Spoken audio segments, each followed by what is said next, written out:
Wirecard had become one of Germany's most successful online companies. It was in the DAX 30, it was worth almost $30 billion. And we start publishing stories, and suddenly the FT is the one under investigation. The German police aren't investigating Wirecard. They're looking at me and my colleagues for basically leaking our stories to speculators in advance for market manipulation. And it sort of all comes to a head in 2020, where we publish the truth.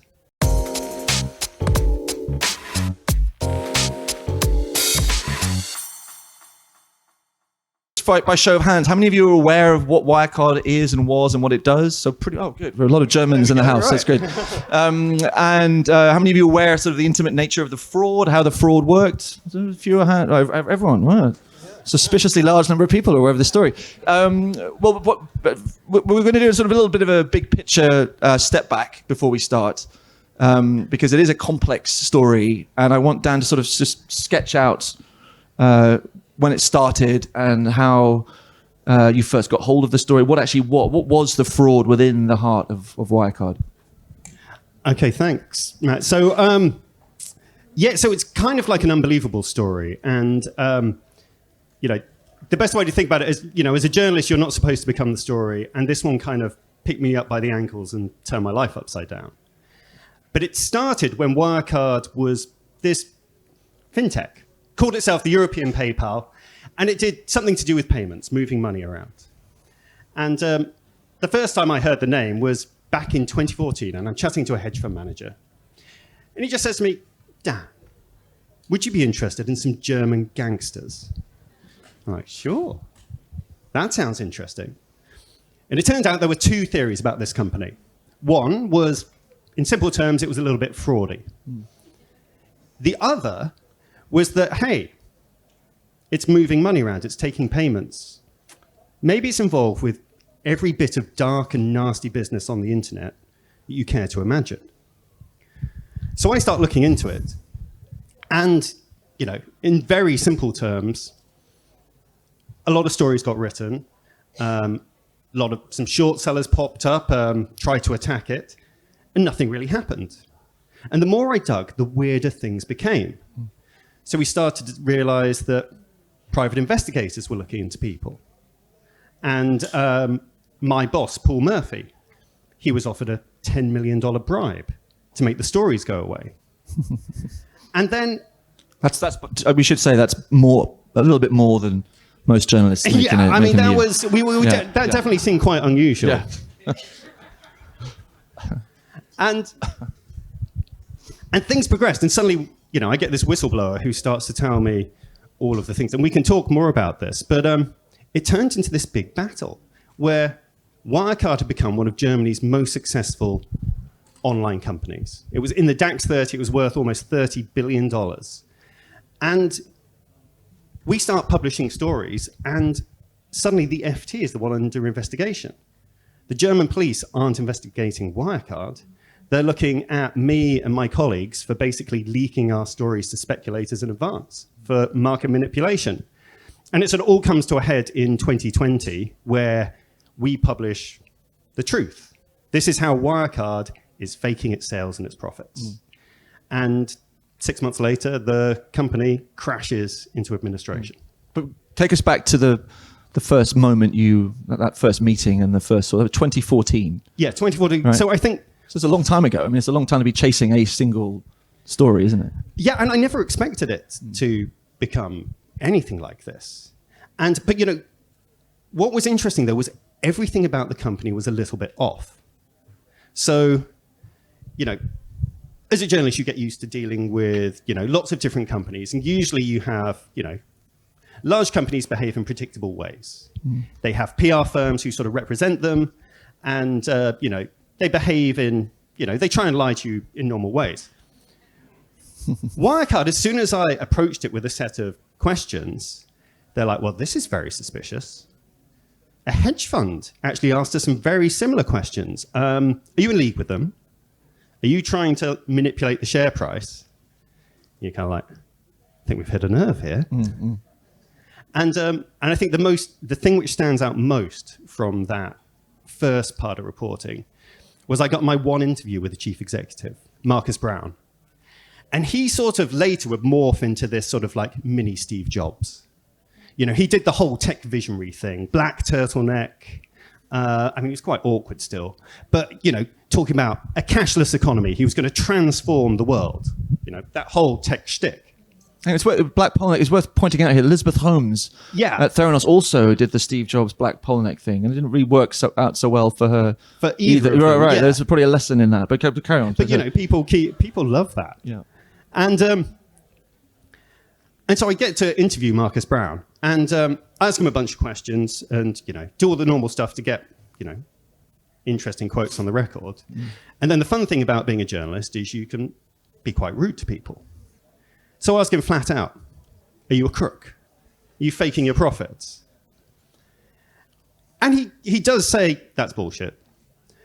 And he does a number of things which notable liars do. Why would I do these things? You know, doesn't answer the question directly. Doesn't deny it.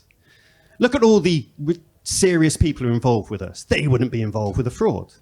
Ernst & Young, the large accounting firm, all the analysts. But what really stood out was his tone. It was like people asked him if he was a crook all the time. And he's like, oh, do I have to explain this again? Gosh, yes, I get this all the time. And it's stuff like that that makes you think, yeah, we're onto something Tell us about how the fraud actually worked, because you get into this in Dan's excellent book, which is available, I should say, and from our bookstore in the bookstore on the other side of the field, and I will be doing a book signing at 4:00 after this session. If anyone conveniently timed for anyone who wants to buy. But there was some money within the company, wasn't it? But it was moved around to businesses which didn't really exist. So when auditors could look and see, oh, there's money in Singapore or the Philippines in business X, and then it was moved somewhere else. Right? Yeah, so the fraud changed over the years, but what it became was these invented businesses.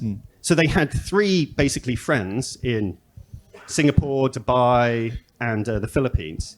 And they said, yeah, we're doing loads of business with these guys. Incredibly lucrative. And it turned out they were literally making it up. There was nobody there, nobody at these offices.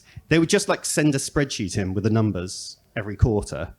And Ernst & Young would just go, great, looking good, guys, thanks. Yeah. And the trick was, you know, because if it comes down to it, all frauds are in essence trying to solve one problem. It looks like there should be lots of cash in the business, but there isn't. And there's all sorts of tricks fraudsters do to do this.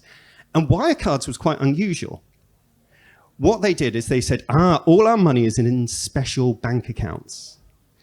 These aren't our bank accounts. They're looked after by a lawyer. And the accountants were like, great. Well, as long as the lawyer says the money is there, then we're all fine. And when you get something like that, then each year you just add a zero.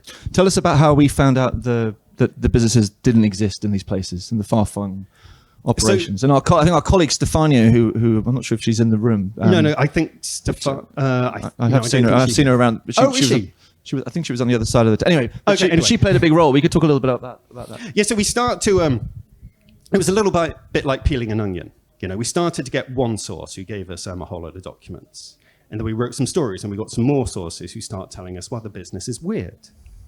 And at this stage, we're still going back to these two original theories. Is it fraud, or is it hiding money laundering? You know, the gangster explanation. And so what we do is we realize, okay, the Philippines is this big, important part of Wirecard's business. We'll send Stefania Palmer there to go and look. And we're a little bit nervous because we've got these addresses and we're not quite sure what she's going to find. Is she going to knock on the door and there's going to be these gangsters there? And so we send her along with a fixer and a photographer as well. So she's not going on her own. And so she drives a couple of hours out of Manila and comes to this sort of villa on the outskirts of a little city there. And she goes up and she knocks on the door and they open it up. And the first thing she sees is two men with a poodle on a glass table. And they're giving it a haircut. And that's kind of the moment when we're like, doesn't seem like there's much payment processing going on here. Yeah. But that was the case everywhere, right? I mean, Yeah, and that was the case. And so we start doing more things. We go and knock on more doors, and we find more evidence that, none of this seems to exist. and these are offices that are supposed to be generating hundreds of millions of dollars. Hundreds of millions of profit. And you go down a dusty revenue. track in Nowheresville. Yeah, there's just nothing there. Yeah. So you told us about Marcus Brown. What about the other characters in this tale? Who are we talking about? So really, the main guy in this story is called Jan Marslick. And he is completely fascinating because he is your typical teenage whiz kid. So he drops out of high school because he's in too much of a hurry. He starts his own tech company and he gets poached to join Wirecard. This is in the first tech boom, all the way back in like 2000. And he's in too much of a hurry to finish school. Too much of a hurry even to learn to drive. He says he hasn't got the time. And he is one of the most charming people you would ever meet. I mean, I never met him, but lots of people say, he could talk for hours, they would be rapt. He was totally convincing. And on the one hand, he seems to be this criminal mastermind. And he's got a bit of a James Bond fixation. And he starts hanging out with, Russian mercenaries, Libyan militiamen. And as we start to do the story, we realize he's the guy who is behind all the dirty tricks. He's the one who is sort of, through intermediaries, offering us this enormous bribe. And so my colleague, sort of the editor who worked with me on all these stories, Paul Murphy, he goes for lunch with him. And the premise is that he might be offered this bribe, but Marslick's too clever for that. But he does mention during the meal that he's had us checked out, that we apparently live very normal lives, meaning we aren't in league with short sellers getting bribed large amounts of money to write nasty articles about the company. And he's the guy who basically put together the whole fraud. And he also disappeared right at the end. One of the staggering things about this is right at the end when Wirecard collapses, they say, 2 billion euros is missing. It never existed in the first place. The company collapses. Everyone can see it's game over. Except the German police, who, despite having been given at least 6 months warning that this company is a fraud, don't see it as any priority to arrest the main guy. And so he gets on a plane to Belarus and hasn't been seen again. And he's currently, we think, in Moscow as a guest of the Russian government. Amazing. Yeah. And I'll tell you one story about Jan Marslick, because he's this enduring mystery. Was he a spy? Because there's a moment where we realize he's been waving around in London documents which have the recipe for Novichok, a Russian nerve gas in them. This is the gas, or the nerve agent used in the Salisbury poisoning. Used in the Salisbury poisonings. Yeah. So we start to realize that he's got these links to Russian intelligence. But at the same time, he's really cavalier. And he's sort of making it up as he goes along.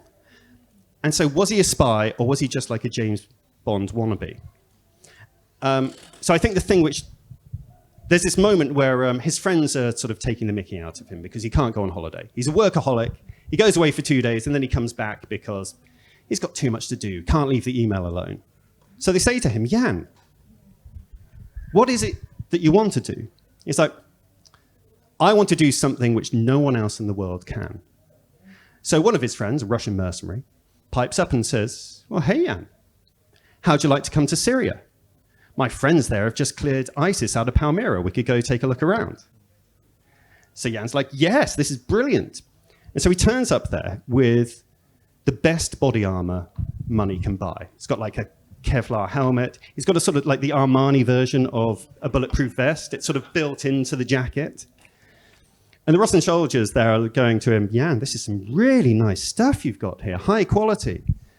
But the problem is, if we go for a walk around with you wearing this, every sniper in the area is going to think you're the #1 VIP. And they're going to shoot you dead. So he left it in the hotel. And that for me is the contradiction of Jan, like the spy, but also doesn't really have any clue. Well, and will we ever see him again is the question, right? I mean, maybe. He's still out there. Yeah.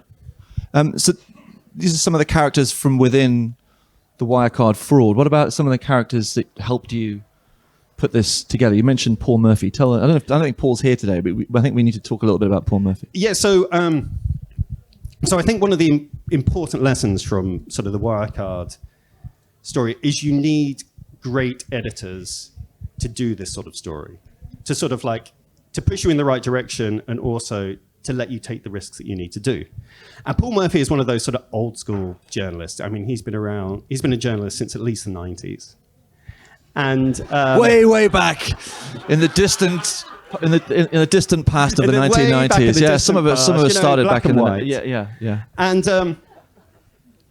And he is, like, I would say, like, his primary route for journalism is the long lunch, and he's spectacular at it. If you haven't had a Murphy lunch, then you haven't lunched. And he developed all these sort of contacts that he calls bandits. Basically, avid stock market traders, businessmen who are just constantly punting on the latest rumor of a takeover, that sort of thing. And they turn out to be great contacts, and he got a lot of M&A stories from them. And so he sort of existed, like, he knew this world, but at the same time, he's like got a real nose for a story. And so as soon as I started on the Wirecard stuff back in 2014, and I'm sort of scratching my head trying to work out, I've got this pile of documents, what should I do? And he's just like, well, get on a plane, go and knock on the door. Mm. And then later on, when we're in this sort of battle with Wirecard, we'd be sitting in Lionel Barber's office. He was the then editor. And it would always be me, Paul, our incredible internal lawyer, Nigel Hansen, and Murphy. And we'd be going through copy. We'd be discussing what to do. And whenever we hit sort of like a legal roadblock or something like that, Murphy was the one who'd be like, hang on a second, what are we talking about? We know this is a criminal company here, yeah? And he would just sort of bring us back and focus our minds. And he was the one who, if there was a trouble, he would push it through. He would sort of give you cover. And so I think he was very important.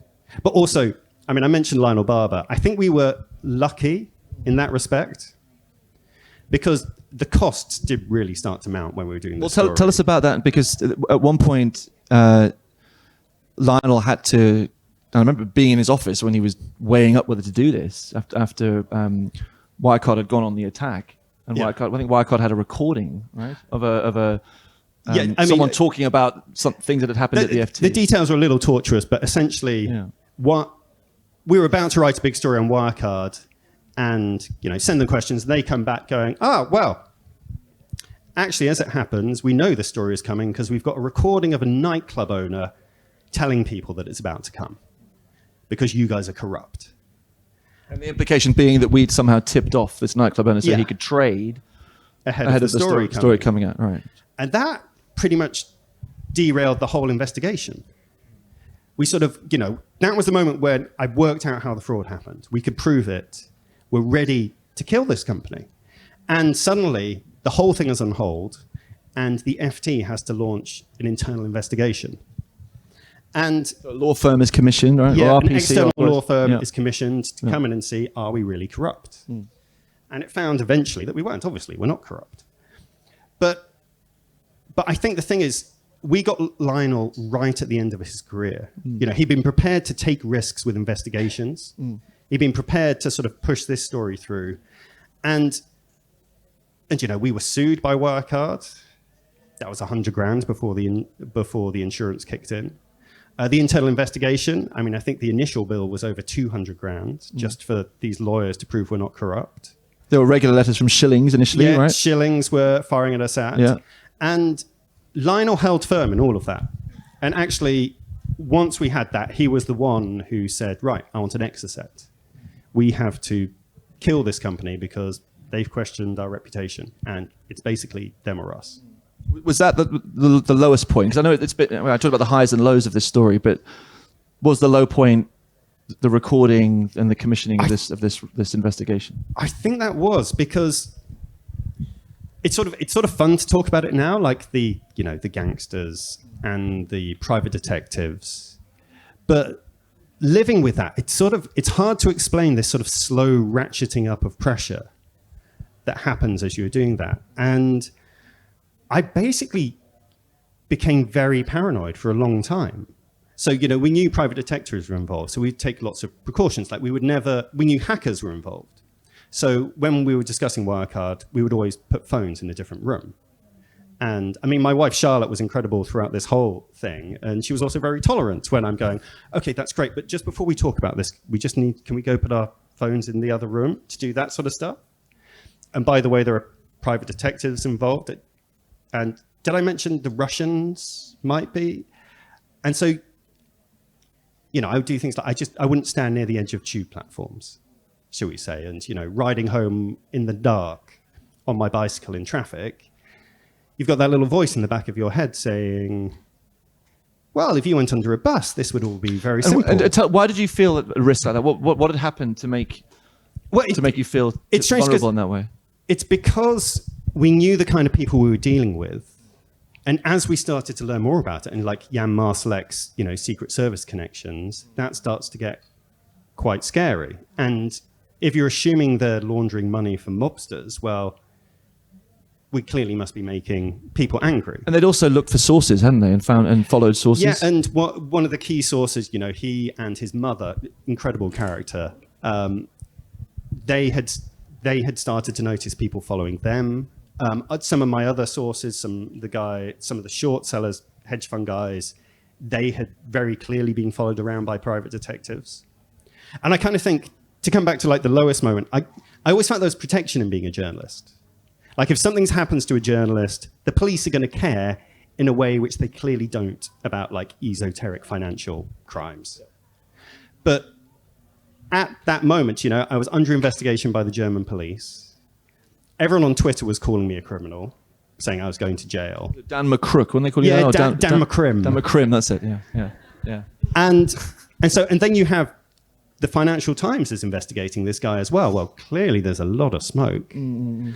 And that was also the moment I felt vulnerable. I mean, again, there are lots of journalists out there who are in real danger. So I don't want to overstate this, but also, again, it's just that sense that, well, if something happens now, oh, well, yeah, clearly that McCrum was dealing with some nasty people. Tell us about the German reaction initially, because we published a couple of pretty big blockbuster stories on Wirecard. Yeah. Excuse me. And we expected the German financial regulator BaFin and the German authorities to spring into action.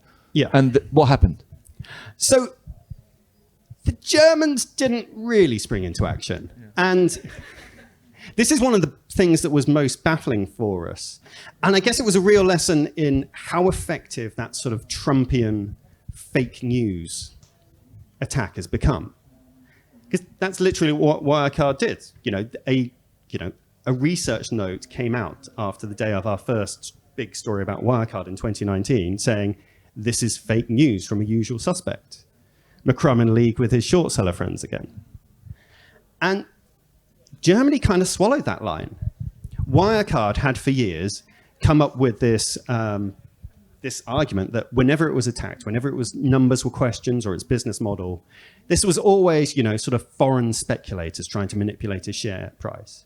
There was a sort of whiff of that sort of Anglo-Saxon capitalism, sort of private equity as locus, that kind of sentiment behind it, I think. Yeah. But it's still hard to explain because I kind of feel like, if it was the other way around, like if the German business paper of record Handelsblatt was attacking, say, Barclays Bank, you would be shouting at us going, why are we behind on this Where's story? our follow-up? What's going on? Where are we on this? Yeah.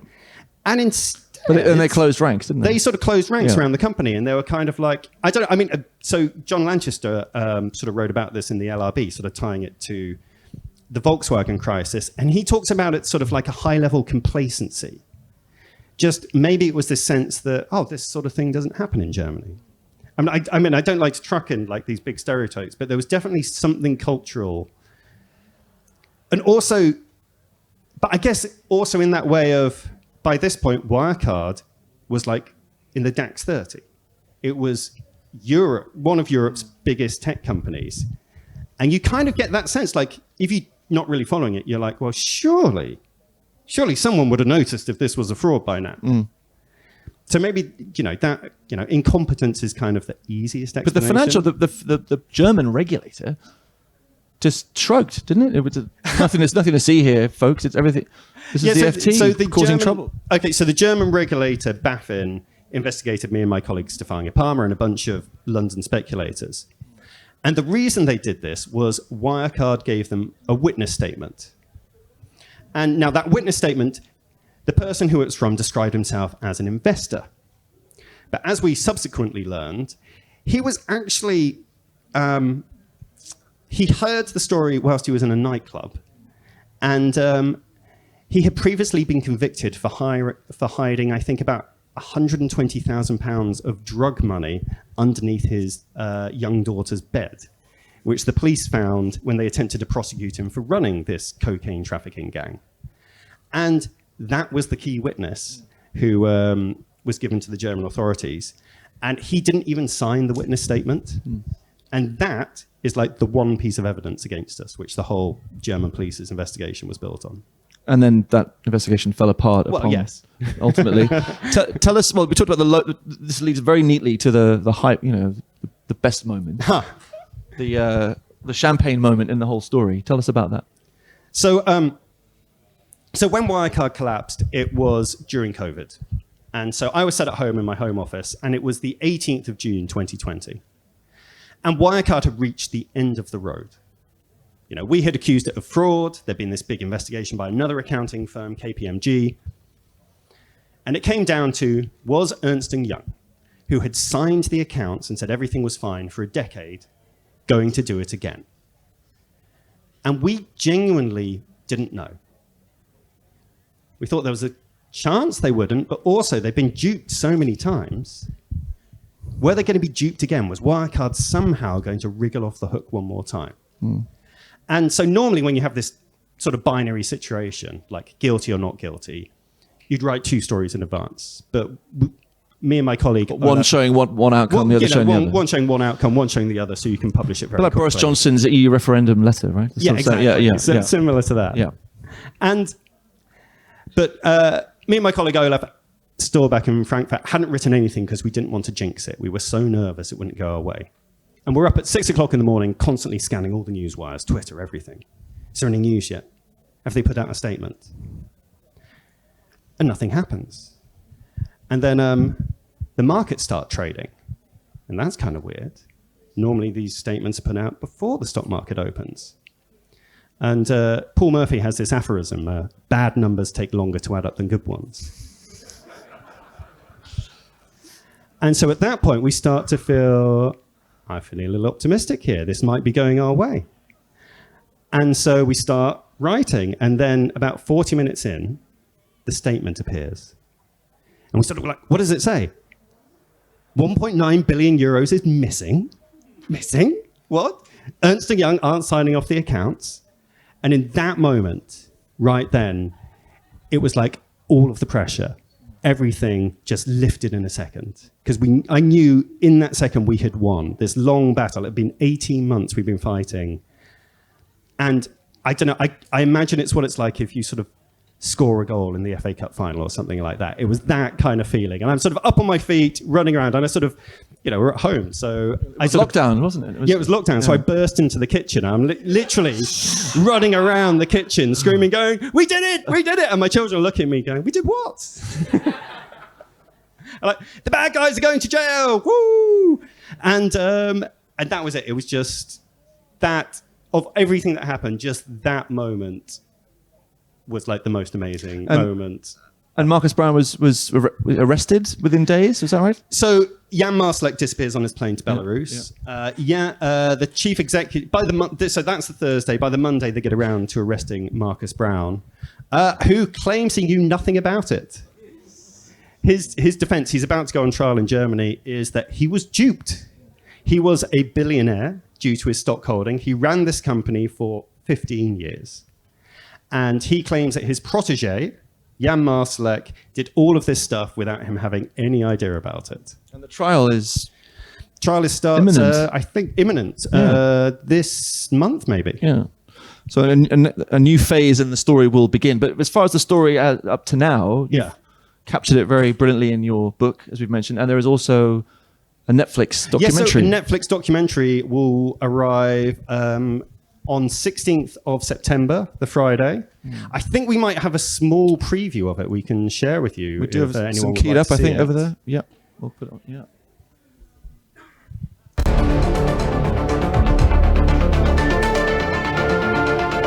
Growing scandal involving the German digital payments company I can see a little Wirecard. bit down. So we don't have any sound.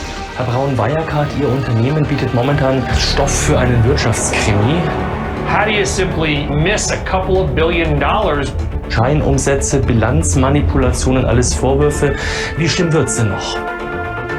Money laundering, gambling, porn, helping terrorist organizations. It was the Financial Times versus Wirecard. They were trying to find information, and then Wirecard were trying to find information back. It was a total deep fake. It looked like a bank, but it was actually a robbery. Der Ex-Vorstand Jan Marslick ist auf der Flucht. Den größten Bilanzskandal der bundesdeutschen Geschichte. Er wird mit internationalem Haftbefehl gesucht, Jan Marslick.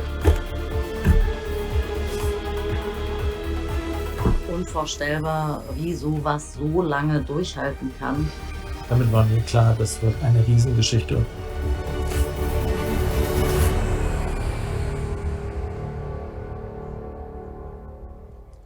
Very good. And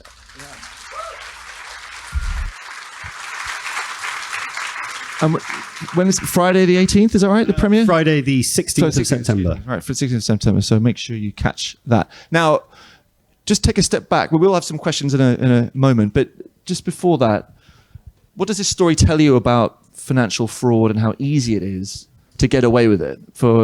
This is a company that got away with it for years until you and our colleagues came along. There must be others out there, right? I think we're going to see a lot of other frauds out there. I mean, I've got my suspicions about a number of companies, but we've had free money for a very long time. We've had this environment where people like Marcus Brown can put on a polo neck and stand on a stage and promise the world. Free money, you mean because there's Like interest rates were being zero, bought, inflation exactly. was basically zero. Yeah. You know, everybody was looking for the next big thing. And it's literally like, well, sketch it on a napkin. Like, how big is the market? Throw some money at it. And, you know, you have one of the biggest investors in the world, SoftBank, come along and throw $1 billion at Wirecard after we had said, there's a bit of fraud going on here. So that was the environment. SoftBank's also made quite a few bad bets. SoftBank is a fascinating subject in itself. It's another session subject for another session. But And I think you see this again and again, because there are very few people in modern finance whose job it is to ask awkward questions. And when people have money at stake, you work very hard to rationalize and explain away things which don't fit. And you look around the room, and you see this again. You saw this with Theranos, you saw this with Wirecard, with other frauds. You look at the people involved and you say, Ernst & Young's one of the biggest accounting firms in the world. Commerzbank, Deutsche Bank, surely these guys can't be duped. And what you always find at the end afterwards is if only somebody had checked, then it would have unraveled very quickly. But because we live in this sort of trust-based economy, which is incredibly efficient, most of the time you don't need to check because people aren't psychopaths. But also, people don't want to hear bad news, do they? Exactly. Right. Especially when they have money or their own or other people's money riding on it. So I think the lesson from the book is two things. One is that, this sort of thing can happen in real life. And the other is like these sort of crazy, unbelievable things. I've hardly touched on some of the mad characters, but it's sort of, that crazy stuff does happen. And it's going to carry on happening, which, it's going to keep us in work, I think. Well, hopefully, yeah. I'm not sure if we have any microphones, but there's lots of hands up. We do. Why don't we start off down here? Thank you, Dan. Huge respect for your work. And apart from the entertainment value of the book, which is fantastic, I have a question about the impact of your work. So has the auditing industry changed as a result of what you've done? Or what about the regulators in terms of regulating fintechs? Has that changed? Do you have any insight into what has happened? So, yes, I think a lot has happened. It's a big topic, but basically in the UK, I think the regulators realized a lot of fintechs are basically prepaid cards with a lot of nice things wrapped around them, and they're taking a closer look at that.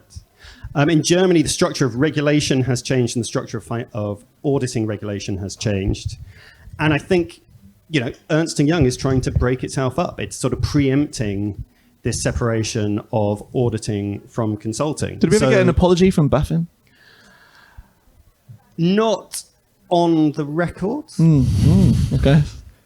Shall we say? Yeah. But I mean, I've never really been looking for that. I mean, their embarrassment is quite entertaining. Yeah. Lady over there.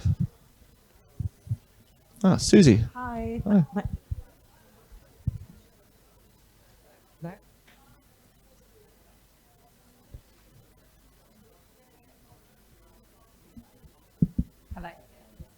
Hi. Thanks for your work and congrats to the whole team. I have a question about the landscape for investigative journalism at the moment. You did a beautiful job of conveying the personal tolls it took on you, the pressures, the legal resources you need. And I was curious how you think the landscape is looking for investigative journalists right now. I would be amiss not to mention that Assange has been sitting in Belmarsh for 3.5 years for publishing truthful information about war crimes. We know the story about the CIA wanting to potentially plan to assassinate him from Michael Isikoff. And I was just curious, you've been through this journey, how every press group have spoken out about the Assange case and it being the biggest threat for press freedom of our times. And I was wondering, as someone who's been on such a high-profile, stressful case, how you both think the landscape is looking for investigative journalism now? I mean, on Assange, I think what WikiLeaks did was a journalistic act and should be treated as such. On the environment for investigative journalism, I think we can actually thank Vladimir Putin, because there has been a sea change, or at least there is the prospect of a sea change in the way oligarchs are being treated and the way sort of lawfare is being approached. So there seems a very real prospect of reform, and I really hope that does happen, because our former colleague Tom Burgess, suffered very similar sort of basically malicious litigation, which was completely thrown out against us and his publisher. Well, led by huge London law firms. Yeah, led by huge London law firms. Who acting on behalf of... Yes. Oh, so let's name check them. Schilling is active for Wirecard, and Herbert Smith Freehills. Also Jones Day. There's a very good book, I expect, by David Emmerich coming out called Servants of the Damned, all about Jones Day, in which Wirecard would be one footnote of their storied career, shall we say. So yeah, we shouldn't let these guys off the hook. Yeah. I guess this nicely sort of follows up from that. I mean, remembering reading the stories about Wirecard, and one of the things that struck me was the names of sort of these storied institutions who were taking their money. From memory, Wirecard was spending sort of 10% of its expenses on professional services fees at some point. Do you think they know that they're basically helping prop up a fraud, or do you think, and so they have no morals, or do you think they are actually trying to give them a fair chance? Okay, so here's something I would say to every lawyer in the room, if there are. Are there any lawyers in the room? Oh, hello, welcome. So, I would like to remind you that unless you are a barrister, the cab rank rule does not apply to you. You can choose your clients. You can fire your clients. Nobody is making you work for them, and it is perfectly acceptable to resign should you be asked to do unethical things. And so all I would urge you to do is look at yourself in the mirror each morning and choose your work accordingly. I think this gentleman here is very keen to ask a question. So unless it's cramp of some sort. Thank you very much. I'm due to speak at Cambridge University in a conference on Thursday alongside Tom Burgess. I would urge everybody to read Tom's books as well, and I emphasize books, plural. I was the old customs and excises intelligence analyst for the ex-Soviet Union. I first identified Wagnerism 24 years ago. and I've seen the dark side of the Germans dealing with the Russians, which is why your work is so catastrophically important. It's vital. My question follows on from your colleague's point about BaFin and did you get an apology? How have the worldwide anti-corruption advocacy groups reacted to your story? Because I don't think they've acted enough. And I think a lot of the reason is they go too quickly after Anglo-Saxon capitalism, which I'm not suggesting is anything like blameless. So who's coming up to you and your colleagues and thanking you? Because a lot of them should be, and I suspect too many aren't. Thank you. I think everyone's been very kind about it. So yes, there's been a lot of thanks from all quarters. And yeah, it's great that it's sort of raised the profile of these sort of. I think there's a lot of interest, and they're great organisations who are doing a great job. Over here. Hey Dan, that was fascinating. I love the picture of you dancing around your kitchen saying the bad guys are going to jail. My question is, are they? Good question, because underlying that is, of course, the question, who are the bad guys? And so in Germany, we await the trial of only 3 people. The former CEO, the deputy CFO, and a guy called Oliver Bellenhaus, who's sort of like a Nazi racing driver maniac. And he's cooperating with the police, and I think a lot of the case will hinge on his evidence. And you might ask yourself, how does a $30 billion fraud happen with only 3 people? And I think that's a very good question. And the circle was small. If you're literally just making stuff up, you don't need lots of people. But there were also, so Susanna Steidl, the former chief technology officer, I believe has got a new job, even though she signed off on all of the executive board's actions. And there was a guy called Burkhard Ley, who was chief financial officer of Wirecard for a decade, during which I think there is quite substantial evidence of accounting fraud going on, but yet he has not been charged. Over here.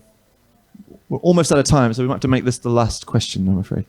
Yeah, so my question is, Wirecard was legitimately quite a successful business within Europe that saw quite a lot of volume coming through.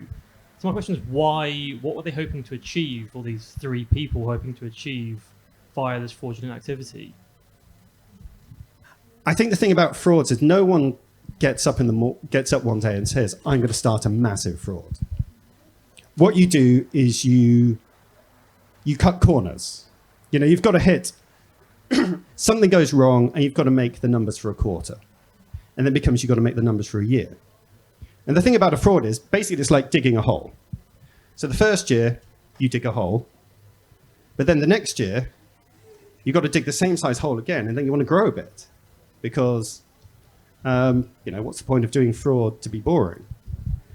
And I think what happens is the hole just gets bigger and bigger and bigger, and you can never fill it back in.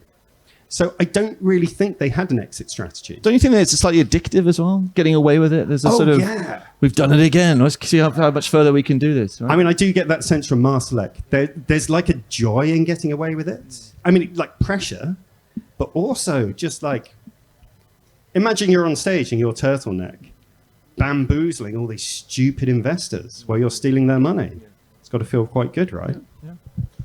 It will. I'm sure it will. And our time is up, I'm afraid. Make sure you buy the book. It's available on the other side of the tent. Thank you to Dan. Thank you very much. Thank you, Matt. Thanks a lot.